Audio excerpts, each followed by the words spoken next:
हे खत तयार करून जर तुम्ही चिनी गुलाबाच्या झाडाला दिले तर झाडावरती भरपूर अशा कळ्या आणि फुले लागण्यासाठी ही मदत होईल। नमस्कार, स्वागत आहे तुमचे आपले YouTube चॅनेल SP गार्डनिंग मराठीमध्ये।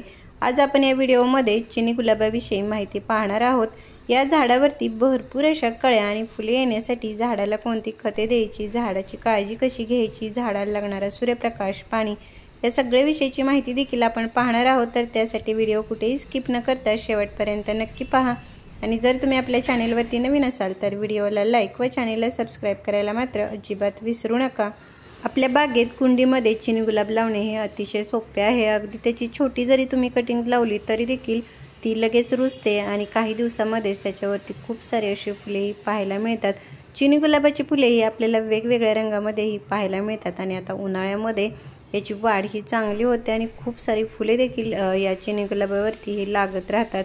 चिनी गुलाबाच्या या झाडाच्या वाढीसाठी किंवा भरपूर कळ्या फुले येण्यासाठी याला जास्ती खताची आवश्यकता नसते, मात्र या झाडाला भरपूर सूर्यप्रकाश मिळणे हे आवश्यक असते, तरच ह्या झाडावरती भरपूर फुले लागतात। त्यामुळे हे झाड लावलेली कुंडी नेहमी अशा ठिकाणी ठेवायची ज्या ठिकाणी या झाडाला दिवसभर भरपूर असा हा सूर्यप्रकाश मिळेल। चिनी गुलाबाला पाणी हे कमी मिळाले तरी चालेल, मात्र जास्ती पाणी हे कधीही द्यायचे नाही, कारण चिनी गुलाब हे सकलंट प्रकारामध्ये एक मोडते, म्हणजेच याच्या फांद्यामध्ये हे पाणी हे असते। त्यामुळे आपण जर याला जास्ती पाणी दिले तर मात्र याच्या मुळ्या ह्या सडतात, खराब होतात आणि आपले हे जे झाड आहे ते हळूहळू खराब व्हायलाही सुरुवात होते। चिनी गुलाबाच्या झाडावरती अशा प्रकारे खूप साऱ्या कळ्या फुले येण्यासाठी याची वेळोवेळी पिंचिंग करावे, म्हणजे वरच्या बाजूचे जे शेंडे आहेत ते थोडे कट करावे, म्हणजे त्या फांदीवरती मागच्या बाजूने खूप सारे नवीन फुटवे येतात आणि झाडावरती जर भरपूर नवीन फुटवे आले तर तेवढ्याच जास्त प्रमाणामध्ये कळ्या व फुले ही आपल्याला पाहायला मिळतात। त्यामुळे याला वेळोवेळी याची पिंचिंग करत राहावे।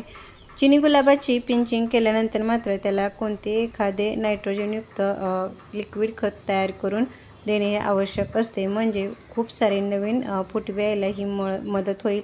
त्याच्यामध्ये तुम्ही शेणखतापासून जे लिक्विड खत आहे ते तयार करून देऊ शकता। आता आपण चिनी गुलाबाला खत म्हणून ज्या वस्तूचा वापर करणार आहोत ती म्हणजे ही राख आहे। लाकूड जाळल्यानंतर अशा प्रकारची राख ही तयार होते। राख ही झाडांसाठी खत म्हणून तसेच कीटकनाशक म्हणून देखील याचा खूप चांगला असा हा फायदा होतो। राखेमध्ये झाडांना भरपूर कळ्या फुले येण्यासाठी ज्या घटकांची, पोषक तत्वांचे म्हणजे जे पोटॅशियम, फॉस्फरस यासारखे जे घटक आहेत ते राखेमध्ये हे मुबलक प्रमाणामध्ये असतात। त्यामुळे याचा जर तुम्ही खत म्हणून वापर केला तर झाडावरती भरपूर अशा कळ्या फुले येण्यासाठी ही मदत होते। राखेचा जर कीटकनाशक म्हणून वापर करायचा असेल तर 1 लिटर पाण्यामध्ये फक्त अर्धा चमचा एवढी राख व्यवस्थित मिक्स करून ती गाळून घेऊन त्याचा जर स्प्रे तुम्ही झाडावरती केलात तर झाडावरती कसल्याही प्रकारची कीड असेल तर ती निघून जाईल।